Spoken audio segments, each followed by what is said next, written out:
I always feel that whatever you do, yes, money is very important. I don't deny that. But the satisfaction is something what you can't explain to anyone. You can't. None money can't buy that. For games like Kho Kho, it's more of a relationship rather than bidding. Oh, okay. Because see, Kho Kho at that point of time, nobody was willing to bet on Kho Kho at that point of time. Oh. But we saw the potential of it. Because one, it was nostalgia for us because some point of time we all played. Of us have all played. of us played over there. At the same time, we went to a couple of camps in what the federation was organizing. Okay. Just to understand how the sport is played and who are those people who are playing and all that stuff.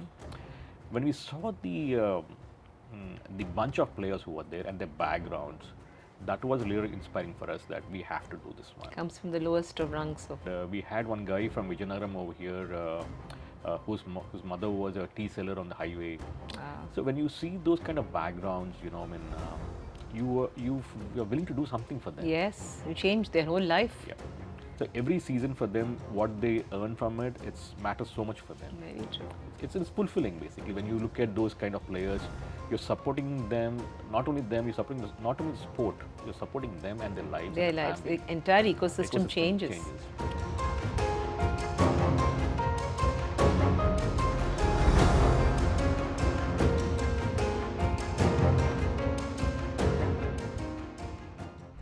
Hello, I am Meenamma and I'm a storyteller and a trainer. I wish to share my chats with inspirational people around me on varied topics of global interest with the hope that my audience may design a better life from these episodes. Each talk is an inward journey. Come travel with me today to meet an extraordinary human being. But do watch this episode till the end and subscribe to Meet Meenamma on YouTube, Instagram and other handles. I will also be putting up short clips and exciting reels on the episode for you to glean valuable insights in lesser time. I need your help. I know many of you are visiting, but don't forget to subscribe. Unless you subscribe and press the bell icon, I don't grow. Thank you. Welcome to the podcast today. We have with us the remarkable Srinath Chitturi, a serial entrepreneur known for his transformative impact across various industries. As the managing director of Gopal Automotive and the co-founder of KLO Spofis and Kaarika, Srinath combines legacy-driven expertise with disruptive innovation, inspiring excellence wherever he goes. His journey began after completing his MBA from Queensland University, Australia, leading SGAL, a family business with a rich history in the automotive sector. Under his visionary leadership, his company has redefined operational efficiency and customer satisfaction, setting new industry standards in Andhra Pradesh. Srinath's entrepreneurial spirit extends beyond the automotive world.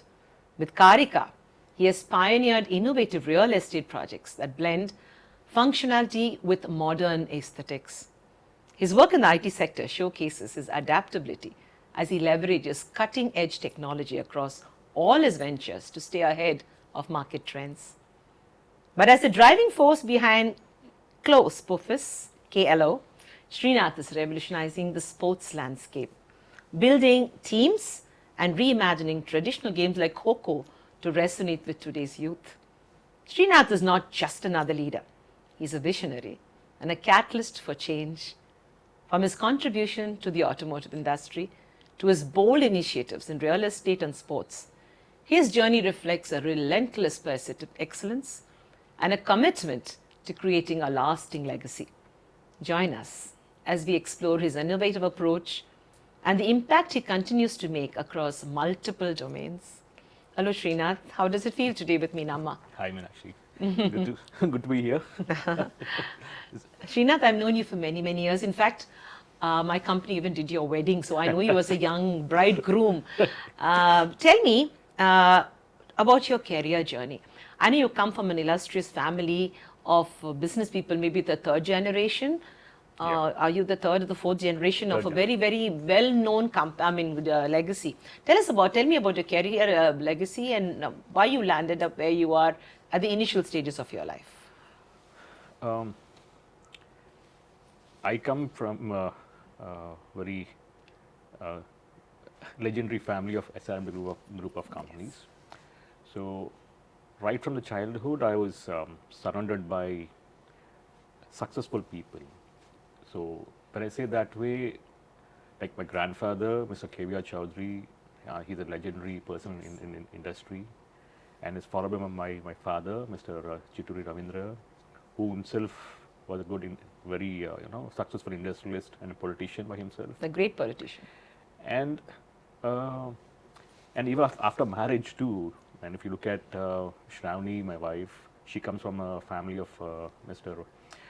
She's the granddaughter of Mr. Margandi Ravinath Chaudhary, Yes. who is a acute politician and a businessman, and so is my father-in-law, Yes.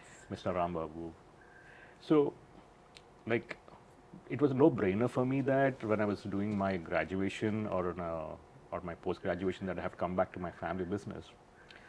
But sometimes you'll have that idea, no, why can't I go this way or that way? Correct. But down the line, someone taps you on your head and say that you have this focus on that. There's something ready for you. Yeah, something ready for you. So, people tend to tell you that when you have one on a platter, why do you want to go outside and do something else? Correct. And you realize that, hey, that's also there. So it was a no-brainer for me that I have to venture out for something else. I have to come back and do it. Yeah, only I had that initiative was that I had a choice between I can stay back in Kakinada with my family sort of thing, or I can come to Vizag. So that point of time, my mindset was leaning towards, I thought Vizag suits me better. And the city got on to me. Now Correct. it's like now 25 years I've come to Vizag. Yeah, I'm here. So How wonderful. Tell me, Srinath, you've always stayed out of your house. I understand that you had a boarding school experience, and that makes you very self-reliant. It makes you introspect. It makes you think of yourself first. It's a very important thing. So when your family actually told you to come back, it's something that it's a law of the jungle. That the baby cub comes back to where the father is. Did you repent for a moment, or did you think that, oh my God, I have to get back, I can't fly out? Was freedom curtailed? I would say that I was mentally prepared for that. Okay. But only regret I had was before I came down to my family business, even today I regret that I didn't work outside. Yes. Had I worked outside, probably I could have been, Better resource. it could be more resourceful. Correct. Because how you deal with people or how you perceive things. Because so what happens is that there's a small disadvantage is that once you go to a family business, you're treated as prince. So everything is there on your platter. Correct. Your hands doesn't get dirty so fast. Correct. So unless we take the same initiative. But when you're working outside, right? So you come from scratch, your hands get dirty. Yes. So next time when you're sitting in your own business, you don't think twice to you get your hands dirty. Dirty again. Dirty again. So that's my only regret. Otherwise, they prepared me quite well mentally that I have to come here and work back and all See, that. yours is the typical case of legacy business. Yeah. Your maternal grandfather, very, very illustrious. People write books about him. The SRMT story and how he started with delivering of newspapers with, and getting a truckload to do that, and then, went on to become history, and then car dealer, and, became a top player in the country. And on one side, your father, the illustrious politician, which, he's done a lot of good stuff for the society. So at this place, your leadership in SGAL, you also came into that. What are the strategies? I know your parents did something. It's very difficult to fit into the shoes of big parents, parents, grandparents. You're the grandson, you're the son of these people. But you are you come in with so much of your own energy.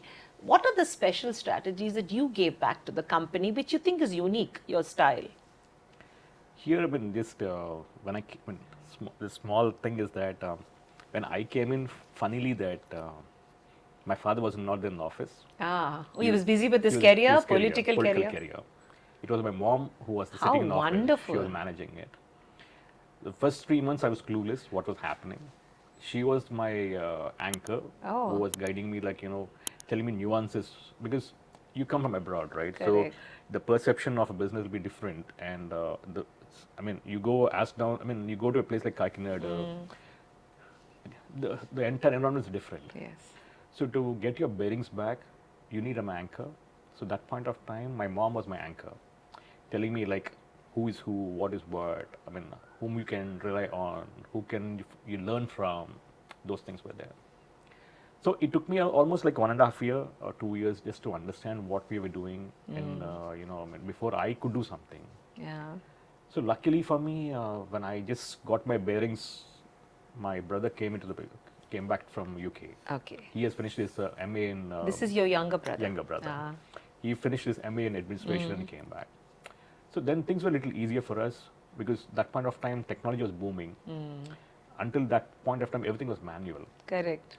So we were heavy labor-oriented organization we were. Yes. So luckily, Kalyan coming in, he also had the perception of what is happening around the world. So both together, we brought in newer technologies. Like that point of time, accounting softwares were coming in. We were doing mostly manual. Correct. So, and biggest challenge for us was that when we went, the average age of a person over there, I mean, experienced something in the company was roughly about 18, 20 years. Ah. So they're loyal to the company and they were loyal to the work. They've been working in the system for so system many for years. Getting them to understand the newer technologies, yes. change was a very uphill task for us.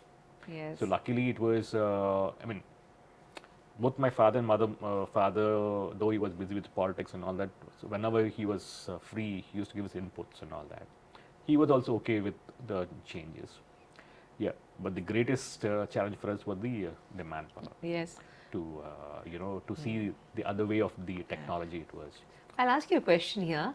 Now, you said your mother was your teacher. I mean, she actually was the guru, your mentor.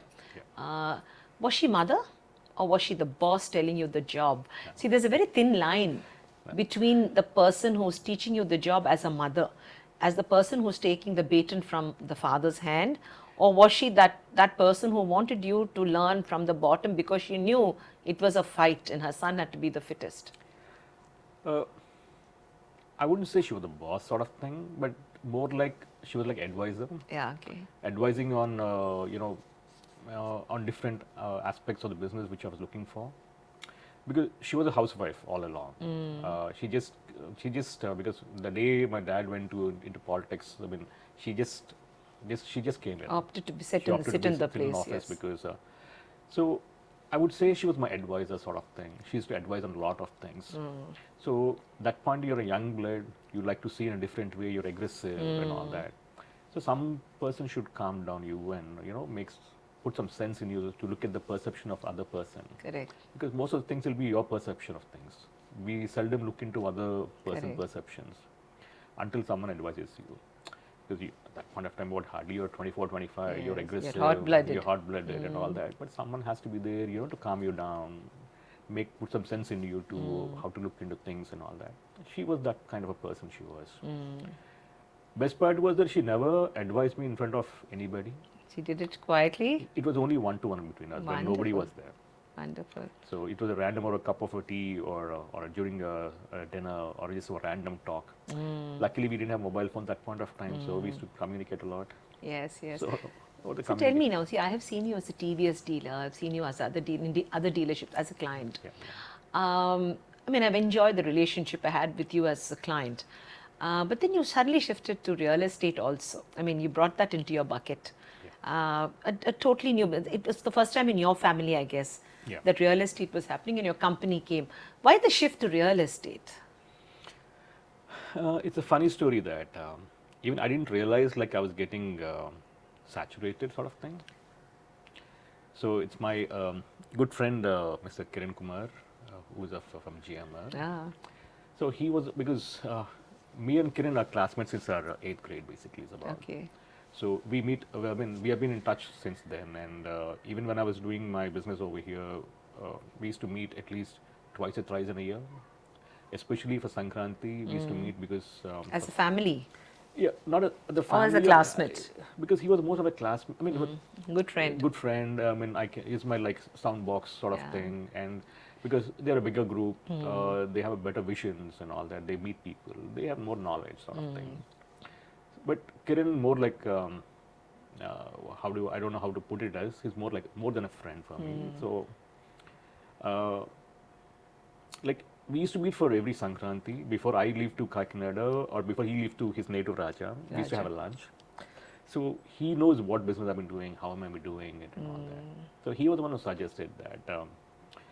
See, you have a set business, so which is a cushion for you. It's already on auto mode. Auto mode. So there's a time for you to explore Expand. expand. So he was the one who put that seed in my mind. Then he was the guy who gave me the first stone to get into that portfolio sort of thing. Then again, another good friend of mine, Sanjay Jupli, who's my classmate back in Chennai, along with Kiran. Okay. He holded my hand when I was walking. He's the boarding school friend. All three of us are boarding school guys. Okay, lovely. Like I used to start from Samalkota of Kakinada, Kiran used to start from Vizag, Sanjay used to join in Bemvaram, Okay. Howrah Mail, the sort of thing it was. So Kiran gave me I mean, how do I put it? And there's idea and a footing. And Sanjay was the one who holded my hand in the journey.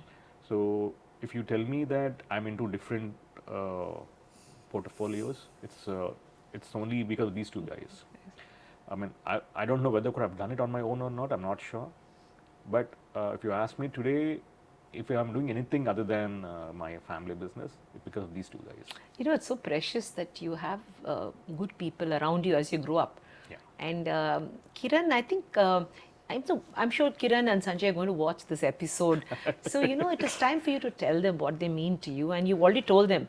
But tell me, Kiran comes from the JMR, I mean, solid business sense. Sanjay also, I imagine, is coming from a business home.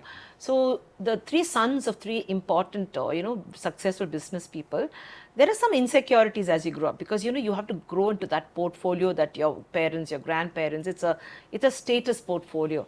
Did you all ever sit together and look at the sky and wonder where you guys are going to go, three together?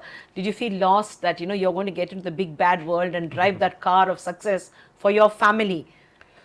One thing with Kiran was that he never made me insecure in any way. Because today, I know in my lifetime, I can't even go to that stage where they are. Even I know about that. I'm quite aware of my the day one when I started it, I'm quite aware of my strengths and weaknesses. And I know to what extent I can go. Because I always believe that with my lifestyle, I have certain parameters and certain, ceilings of whatever you call it as. Basing on that, I know where do I want to go or where I can reach.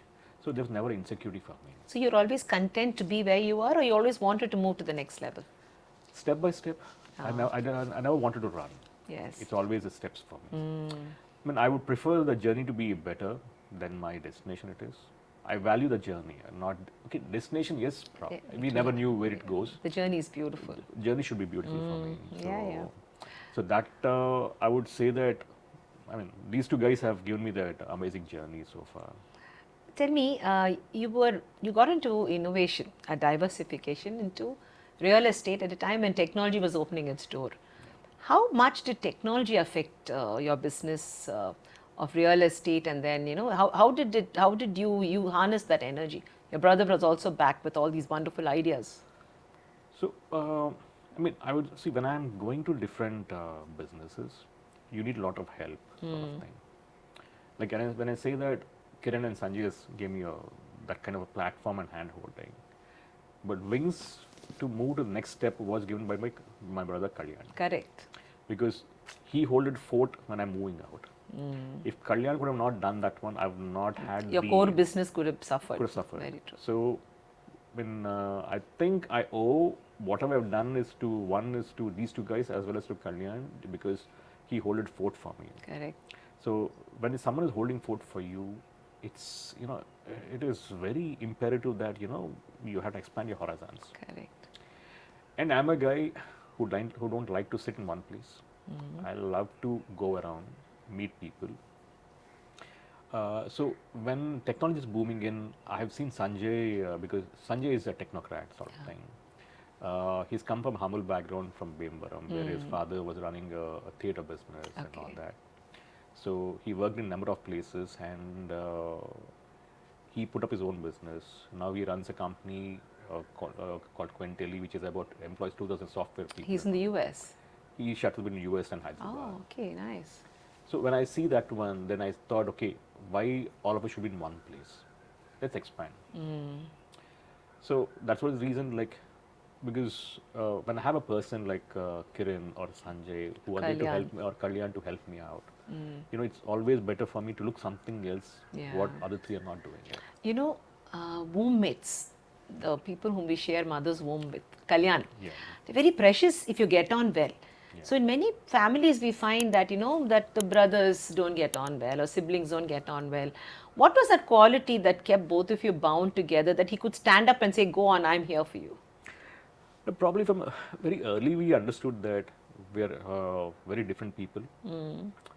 I'm like more instinctive person. He's more of how do you say, process person. He likes to deal things in a process oriented.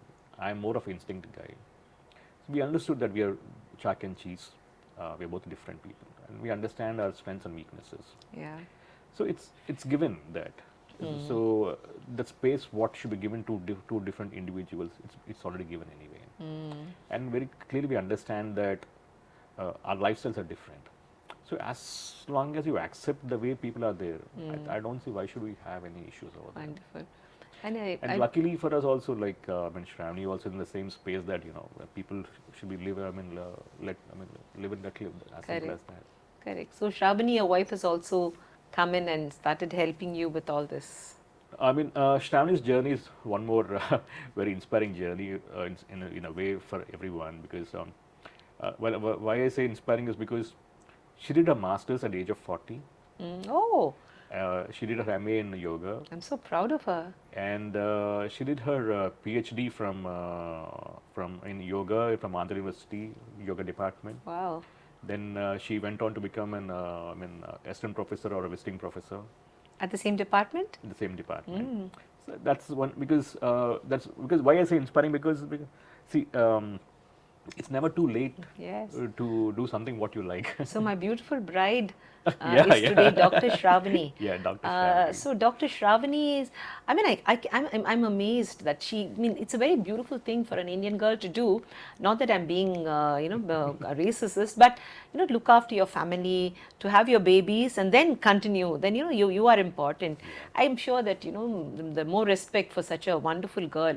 Who has, you know, and now she's somewhere, she's already made it to a big thing.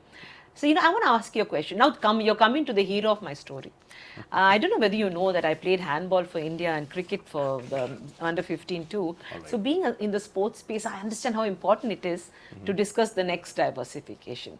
So now, you did automobile as your family legacy business. You went to a new real estate, you did pretty well. And then suddenly you jumped to another business and totally diverse, that is sports. I'm just going to read out the matrix of, you know, entertainment and business for India. In India, the matrix says that 60,000 crore rupees is spent every year on sports. Okay.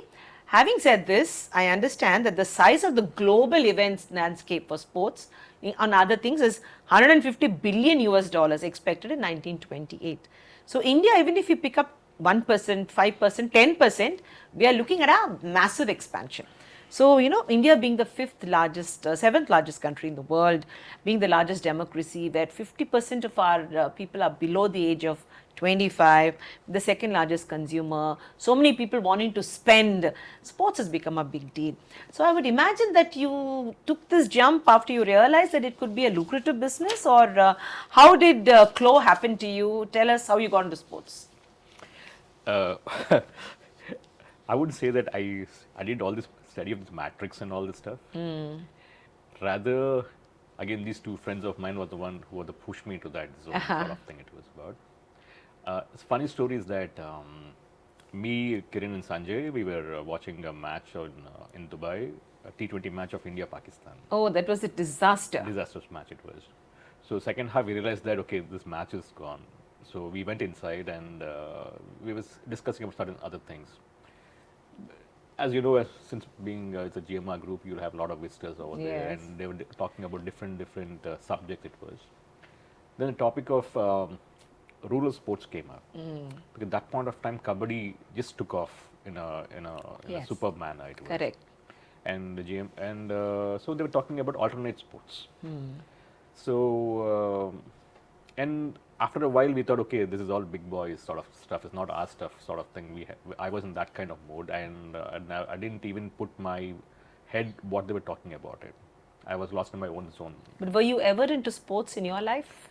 I used to play squash. Okay. Before I tore my ACL and my ligament, I was squash. Club we used to play quite well. Correct. I mean, Krishna was there too, and Avinash was there. We all used to play well, but yeah, now those days are back of us. Then concurrently, during the dinner, we were sitting, and there's this gentleman called Tenzing Nyogi. He was there, and he was pitching for Kho Kho. Because he was as a franchisee model. Yeah, he was the league chairman, and he wanted GMR to take a franchisee over there.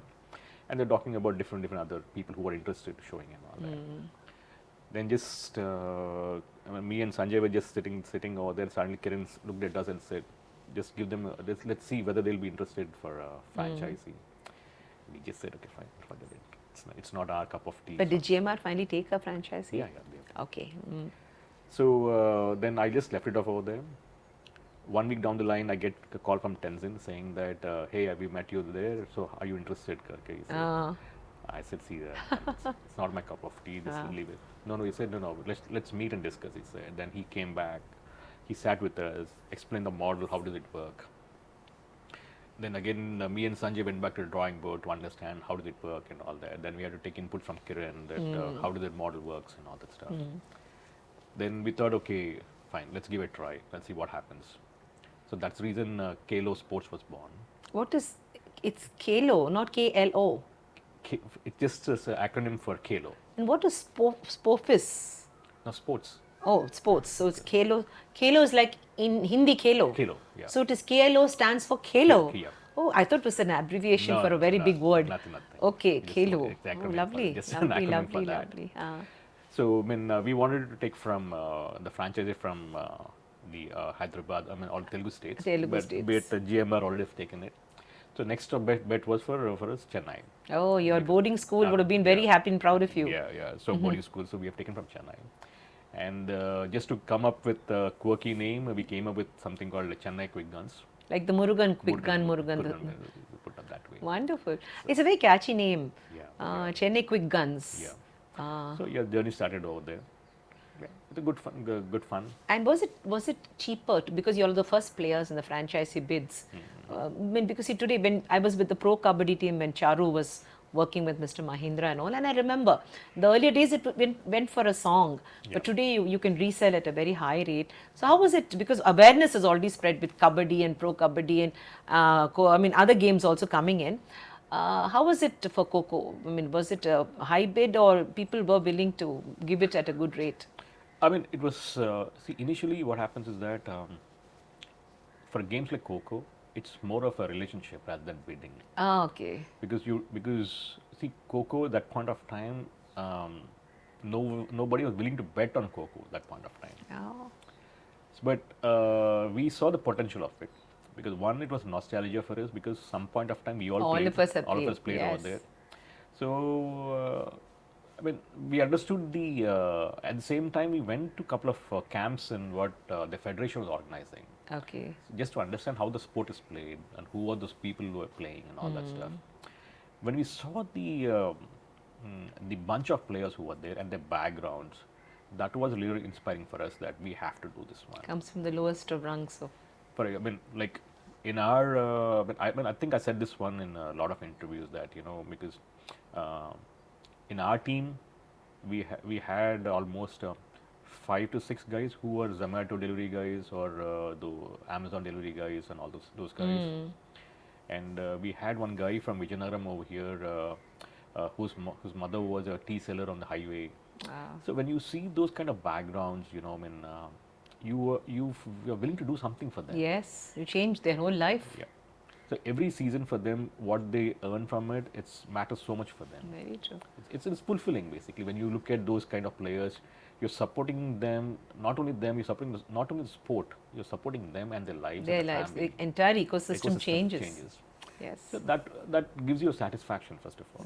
So, I mean, because I always feel that whatever you do, yes, money is very important. I don't deny that, but the satisfaction is something what you can't explain to anybody. You can't. None money can't buy that. Yeah. Srinath, I must remind you, or maybe you know, Kho Kho is actually a very endemic Indian game. Yeah. Just like Kabaddi is our national game. And very few people think that they don't know this. But Kho Kho was played in chariots in the good old days. I don't know whether In the Mahabharata they played equivalent. And has, I mean, how the original Kho Kho that we play, has it undergone a change for the pro Kho Kho? Yeah, we changed it into a little bit because it should be a TV friendly one. Correct. Because in a traditional Kho Kho, you have nine players sitting on the floor, but today we brought it down to 7. Okay, so there are only 7 tag points on stage, on the ground. No, we changed the format a little bit so that it will be more entertaining. Sort of. It's still a rectangular court? Everything is same. Just that from instead of 9 people sitting down, there will be 7 people sitting down. Okay. And usually, and one more thing is that they bought a concept called Wazir. Okay. On a chest, you have the Wazir guy who can move everywhere. So there'll be you can nominate one person as a Wazir. So like a joker, he can run anywhere. He can run anywhere he wants. Any direction, not necessarily the where he's tagged. Yeah. Okay. So that is the one. So out of the 7, 2 of them are the Wazirs. No, I mean out of 7, one is Wazir. One is the Wazir. So that was a super player. Yeah. Okay. Yeah, that's one format because it has to be TV friendly. Correct. At the end of the day, and one more thing was that biggest change we brought in was that instead of playing outdoor, we brought it to indoor. Yes. So you have the gizmos, the lights, the smoke, fog. Yeah. So imagine these poor fellows from small Mufassil cities who actually play the game, to rough it out. People like you hold their hand and take them into that light. I can just imagine. I'm getting goosebumps just to think about it. So your team, who are the heroes of the Chennai team and where are they from? The biggest superstar for us are one chap called Ramji, who's from Maharashtra. Okay. I mean, that fellow is an amazing guy. You can call us like you can term him as like a Tendulkar for amazing for Indian team. Is he the number one in all the players? Yeah. So have you got the superstar of Kho Kho in your team? Yeah. Because Ramji's story is a story to tell to everybody. One of the reasons why I keep telling him because I'm so proud of that chap is because when he joined Chennai Quick Guns team, he used to buy these cartons from the shops and sell it on a weighing machine for his daily basis. The raddi. Yeah. Oh, okay, from cartons from shop. That was his avocation. His avocation it was, and he used to practice Kho Kho. Yeah. So after he joined us in the first season 1, he was the he was like what do you call it as the best player of the season. He was. From there, after being the best player of the season, he got a job in railways. In Konkan, not Konkan, I think. Under the sports quota? The sports quota. But was he educated formally? No. And best part was that when you become a ticket collector, you are supposed to take an oath, which is in Hindi.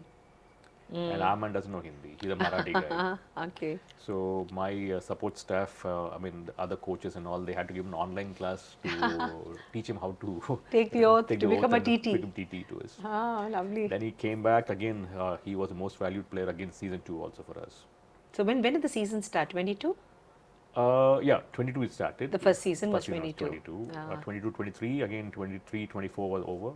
And 24, 25 will be in November 29th in Delhi. In Delhi. And where were the first 2 seasons held? The first season happened in Pune. Okay. The second season happened in Bhubaneswar. Okay. And the third season happening in Delhi. So you have 4 teams? So Kho Kho is one team what we have. It comes from Chennai. No. In the Kho Kho league, how many owners? 6 teams. Who were the other owners? So the Telugu states is represented by GMR. And Orissa is by the Orissa government by themselves. Okay. Gujarat is by Adani's. Oh, nice. Then the Rajasthan, I think it's from this one, Capri Global is those guys were there. and Pune is by one Punit Balan. Single owner, individual owner. Individual one, single Punit So what happens when Kiran and you meet on the Kho Kho ground as two separate owners? Is there friendship, or is there, I know I'm going to get you guy? It's always competitive. And when purposefully, I keep telling people that, you know, I mean, they either the season opener will be either our team and Telugu team, I mean the GMR team and our team competing either first match or second match. I keep telling them, at least don't put it on the first day, put it on the second day at least. Don't do that. Let's not start fighting from the beginning. But Yeah. tell me, apart from Kho Kho, I mean, you have gone into something beautiful. You own one of the Legends teams for cricket, isn't it? Yeah. You know, when you hold the hand of a veteran, whether it's at war or a game, I know how this feels because in my house I have a father who's played for the country, cricket. I played for the country. I know when people don't forget us and hold our hands and get us back to our game, the feeling is nostalgia. So tell us about the Legends. I mean, how did you get into cricket? Legends League actually, I mean, again, Sanjay happened to meet the Legend League's owner Vivek back in US. So when they got together, I mean, a few other people got together. They wanted someone who has the knowledge of handling a sports team sort of thing. So then Sanjay was the one who pitched in saying that we can be there sort of thing. Then we took a stake in that company and we became one of the owners for that Legends League cricket. Okay. And our team is called Southern Superstars. Okay. And I mean, our franchise base is Chennai again. Okay. So season one, we came, I think, fourth on the table, I think so. So is Sanjay your partner in KLO? KLO and both construction. Wonderful. Kaarika is Nice. So then season two, we were the champions. Wow. Congratulations. Yes, thank you. So yeah, that point, I mean, for season two, Dinesh Karthik was the captain for us. Wow. And Kedar Jadhav was the vice captain for us. Nice. And we were coached by legendary Michael Bevan. Our team was coached lovely, by okay. Michael Bevan. Lovely. And we had a lot of and we had a lot of young players at that point of Yeah. time. So if you look into, technically speaking, like when we had a season one, average age of a person was about 36 or 37. But when we came back to the season two, we did a lot of data from young players who were coming out of from BCCI and all that. Okay, so these people had experience Yeah, yeah. and with BCCI, but how were they coming into a Legends category? See, we are 1 billion people, right? And you have as many spots, about 11 spots you have in the Indian team. Yeah. And not everybody gets that spot. Okay. So after a while, people. So even younger legends were called Yeah, back. yeah. Those who did good in professional cricket but didn't get to play for India. Yeah. Okay. So those guys, like suppose, for example, we have this Pawan Negi. Correct. Pawan Negi played for 1 or 2 matches for India, and he played for Delhi Capitals and all that. But he retired as young as 29 years. When he played for us season one, he was 29 and 30 years. So like Pawan, we had a lot of other players also. We retired early. Retired early, so we picked up all those players. So our average age has come down from 36, 37 to come down to as low as 33, 34. But tell me, is there a difference in the performance because of their age? Yeah, because the kind of, the fielding expertise, the fielding, what you can do at age of 32, 30, 31, you won't be able to do at 36, 37. But everywhere we went, we had a good reception because the league is in a format that they play in tier 2 towns where you don't get to see a lot of international matches. Oh, so it's a big deal for them. Big deal. For example, season 2, when the last season where we played, the finals was played in Srinagar. Wow. And what's the kind of turnout? Do people come in large numbers? So Srinagar was watching a cricket match per se. For the first time maybe. After 1987 they were watching that. Oh my God, for them it's, wow. So the stadium capacity was 24,000. But almost the count what they gave us, about 30,000 was the count which they've given end of the day. People were crushed butt to butt. Butt and all that. We had to stop the game for almost 5 times because there were pitch invading of pitch was happening. Lovely. They were crazy. And apparently after 87, this is the first time the people are out on the roads after 8 No, o'clock without fear. without fear. So, I mean, when you see those kind of things, you know, It unites. I mean, as a team owner, you feel good that you're giving something back to the people. Correct. Because you're living constantly under fear. But for one day, you're out, leaving everything outside. You're coming there and enjoying with, I mean, your family or individual friends or whatever it is. You know, you taking away that. Yeah. You're giving And this- cricket is like a passion, such a Yeah. passion, you know. Yeah. And most of these players, people have watched them just a few years earlier. Yeah. So they would immediately connect, you know. But when like we were playing with around the Orissa team in the final, and where the Patan brothers were opposition to us. Oh, lovely. And obviously they're quite famous in In- that area. yeah, you know, obviously. and they were, yeah. They're playing to the So to the gallery, auditorium. yeah, to the auditorium, Tell me, but in Kho Kho also do you get house full audience? Yeah, yeah. I remember first time we did Pro Kabaddi, it was empty. I know. And we had to bully school kids to come, but now we don't get tickets. So season 1 we had that same issue we had, but luckily when we came to Orissa, we had a good crowd turnover because Orissa by state itself they promote a lot of sports. Correct. But the government itself. And the team is owned by the government, By the government so they will too. make it Yeah, because they were imperative. local fans sort of thing, and a lot of people came in. Yeah, but as soon as you get into finals and semi-finals, your houses are full anyway. Yes, yes, that's true. Tell me, after this, you also got into, I think, the talk of the town, pickleball. I think everybody is just doing pickleball, and every age, irrespective of any barriers. So tell me about how you got into pickleball now. Tenzing, who is the same guy that's from the same Kho. guy from Kho Kho. He was the one who suggested me. I mean, he met me once in Delhi. I was in some other meeting. I went for some other meeting. He happens to be in the same place. We caught up for a cup of tea. Then he was telling me about what's happening with pickleball around the world, and it's coming to India and what was happening and all that stuff. So we saw the matrix, the way it's growing that point of time, because when you keep go to Hyderabad, you keep hearing that, hey, the new code has come here, new code has Yes. come there, and all that. So we went and saw. We did. Tenzin sent us a lot of material why pickleball is picking up and all that. So me and Sanjay went back to the drawing board and tried to understand what the future of the sport and all that. So then we decided. Then the only what do you call the clause what he had with the World Pickleball League was that we want from Hyderabad. Enough of the any other state. Enough it We are is. betraying our state and Yeah, our so I said, neighboring state. we want from Hyderabad. That's the only clause what we had. They So were you got the Hyderabad team? Hyderabad team. And what's your team called? We are called Hyderabad Superstars. Superstars. Yeah, we wanted to Okay. have that because we wanted to have somewhere the commonality of the franchises what we have. Because you have your legend superstar, Yeah, yeah. South Superstars. Southern Superstars. So we wanted to continue that lining, brand so name. branding and all Yes, that stuff. yes. So we called it a Hyderabad Superstars. And as a celebrity partner, we had we have Rakul Preet Singh and Rakul's husband Jackie. Does Rakul also play pickleball? Yeah, she plays. She does. She does. She's very fit. Yeah. Yeah. She's a celebrity partner for us in the franchise for us.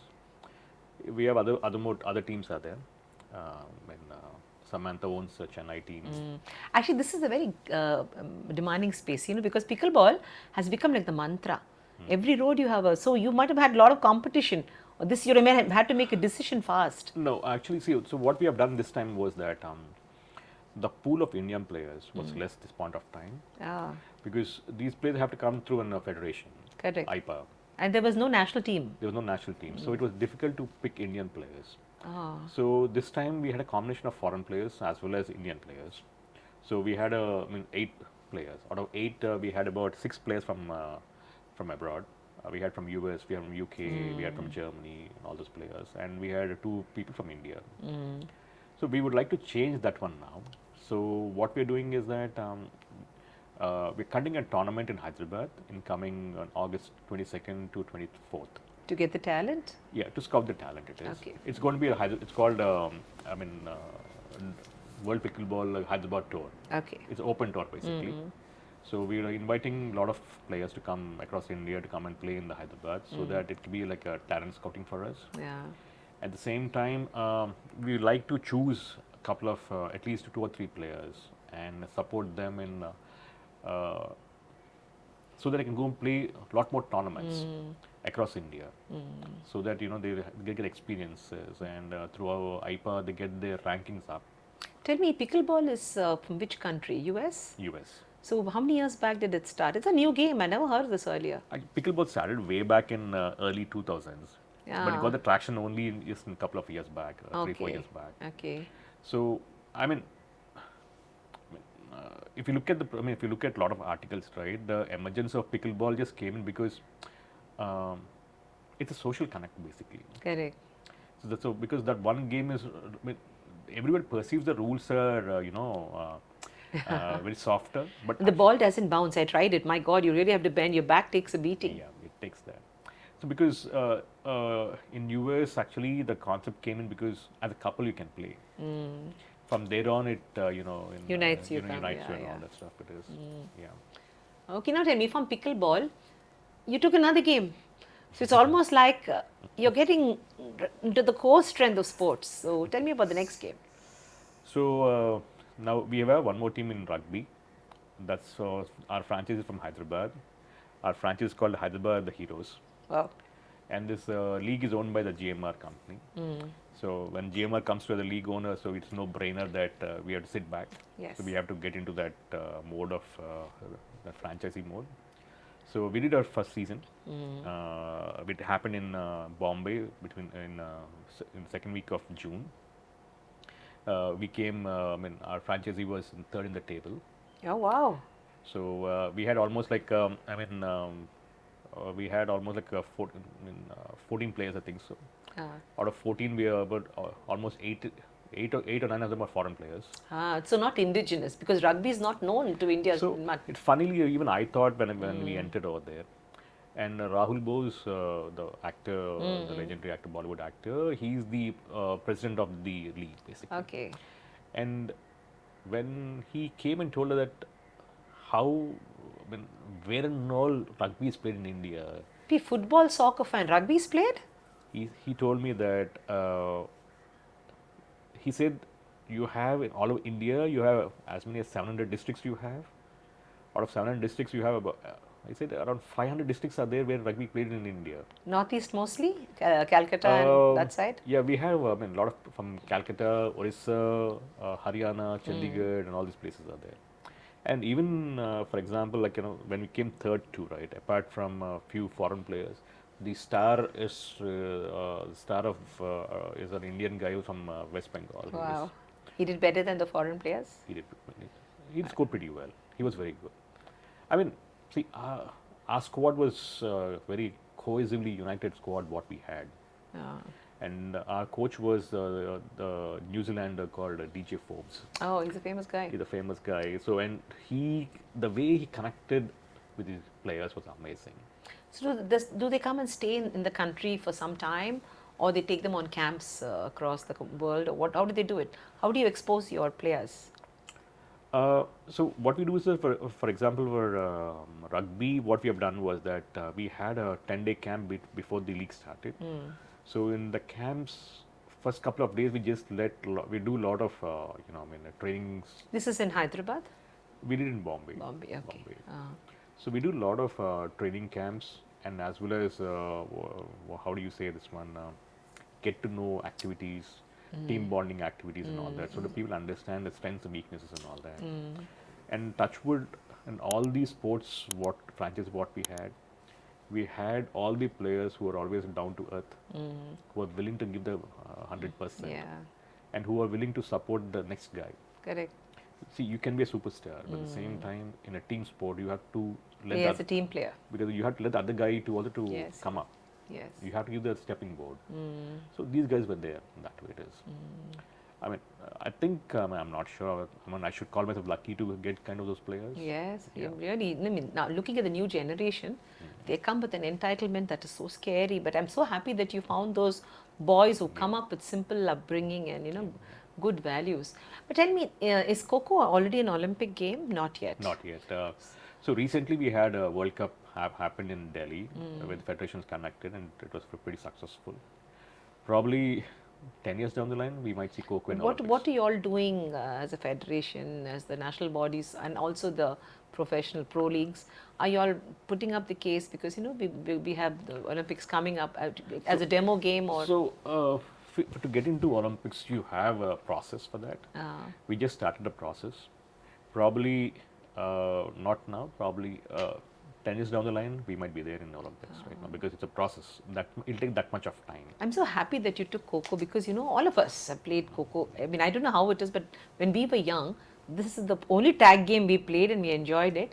And I'm happy that. So fundamentally, if you look into it also this way that, I mean, we have our Instagram posts and all that, right? And we do a little bit of research like where are the followers coming from and all that stuff. So most of the guys come, I mean, who follow us are either from Maharashtra and these places and all that because they're this game was more prevalent. Prevalent in Maharashtra, and more of these guys from Marathi guys, I mean, from Maharashtra, Sholapur, and all these guys play. So those kind of become a follower. Actually, they played at the temple level. It's at the traditional temple and village level. Yes. So we find a lot of women following us from places like Madurai, Karaikudi, and all these places. Who are following Kho Kho. Are they following for the good-looking boys and owners or for the game? No, for the game because even now you find Kho Kho is very well played in deep south, especially in deeper parts of Tamil Nadu. So you have an all-male team. You don't have a women's team as Women's yet. team is coming up. Okay. Probably by next year we should have a women's team coming up because the pool is not so high that where it can cater to the 6 franchises and all that. So the federation what's doing is that for talent scout they're doing a lot of state or inter-district competitions so that pool gets up because every franchise require about 20 players pool. So when you say 20 players, 6 teams, you need at least 150 players of pool or 200 players of pool you require. So that pool is not developed as yet. Probably if everything goes on well, next season we should be doing it. So as I see it, you're the king of diversification. And everything is going well. The automotive business is still on. Is Kalyan there with the automotive legacy business? What about construction? Construction, Sanjay and you are doing it, or Kalyan's also there? No. I mean, Sanjay is mostly in US, so I take care of both the construction. How do you manage to handle? Plus, this is huge. What you've started this journey, it looks like the beginning, but it's going to grow into huge levels. So how do you manage to handle so much on your plate? I mean, I think somewhere I'm blessed with good teams, supportive team. Because one way, I mean, when I say I'm blessed, because back at home, Shravani is there to manage things, so I don't have to worry about a lot of other things back at home. Because she's a hands-on person, everything she does, she's a hands-on person. And she's a perfectionist. So I don't have to worry so much about it. And coming to the team, what we formed, and over the years, team understood that they understood my mindset. Whether the operations guys or the marketing guys or the social media people, they understand my mindset. So I don't have to tell them so many times because the same team goes across all the franchises. Correct. So you have a common team for all your games. Yeah. So you have your company, you have a core team that manages all different games for you. Yeah. And all of them are well versed with every vertical. Yeah. Best part is that nobody's from a sports background. Everybody's from different backgrounds. From management backgrounds? Like my operations guy is from Automotive. Oh, this is one of your old guys, you're faithful? I mean, not from the company, from outside, from the Automotive guy. So, and like our marketing guy, the young guy, is hardly 28, 29 years old. He just finished his master's and came back from US. Our social media is from, she has a airline background. Wonderful. So they've come up different backgrounds and they're doing it. So, because I'm a person who don't believe in a lot of changes. Like I love to have consistency in whatever I do. So the team, I like to have consistency over there. So the team travels from one franchisee to other franchisee. So I have the same physio for every franchisee. I have the same SEOs. I have same SNS guys. See, you transform lives of all these poor boys who've not seen the big life. Imagine a boy from a small village suddenly having his own physio, having a branded T-shirt, having maybe a vehicle and Just to add on to this one, funny thing was that when season 2 was happening for Kho Kho. So we had a training program we had a 12-day training in Vizag. So we put them in Daspala over here, and they were training at the Port Stadium also. Yeah. So, I mean, once in a while I used to go see how the players are there and all that, and chat up with the boys because they come from very humble backgrounds and all that. So, only complaint for them with all these things is that Saab wasn't but right. Oh, mota ho raha hai. Wasn't but right. That's They're only- eating all the time, but they're working out equally. They're working out. No, I used to laugh at them. I said, it's okay. Because even when they go for national tournaments, right, they're not, the facilities is not given to them. Yeah. But we bring them on a flights, put them in a good 3-star hotel, give them a good food all the 3 times or 4 times, whatever it is. The physios take care of them well. And the operations guys, they sit with them, talk to them, try to hear the stories. Sometimes they'll have their own personal issues, try to sort out as much as, because though we don't go very deep into it, we'll try to advise them and all those things. Tell me, what is your advice to entrepreneurs who want to get into sports management and also juggle their family businesses, whatever? So, see, sports is something, it's a very long gestation one. Yeah. So you can't expect instant results. You can't expect to be like your family business where you see Volumes come in. volumes coming in just like that. You have to nurture it. Correct. So the actual thing happens is that how do you make business sense out of it first? So what happens is that your main franchisee should bring you into a business proposition during off season. So how do we do it? Yes. So that's where the key lies. Correct. So because you should come up with different ideas. How do you monetize? Because sports is an asset. Correct. So how do you monetize your asset is up to you. It's like an investment for the future. Yeah. You have to know how to monetize it. So you just don't put the money and sit back and wait for it to grow. You have to run after You it. run after it. What is your leadership model like? I mean, you have to be a leader in every vertical. So what is your specialty? What is so special about Srinath that he's able to lead so many verticals successfully?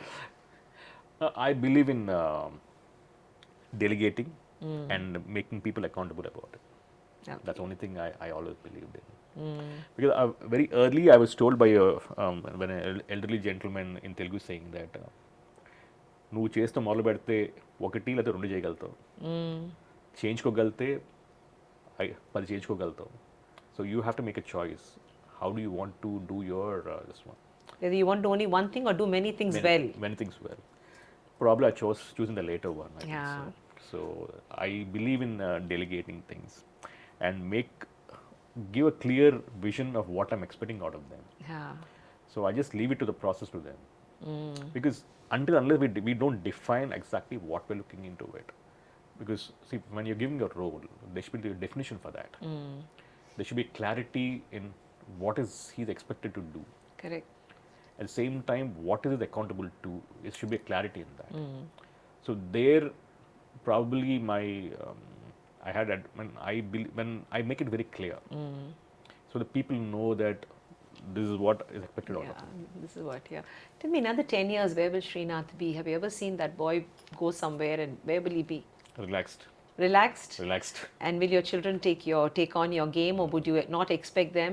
I don't expect them to go. So would you let your child fly and do what your parent didn't let you do? I wouldn't say they didn't let me to do because we were in that circle, so they didn't have a choice to. So when it comes to me, right from the day one, very early on, I told both the boys is that they have to find their own bearings.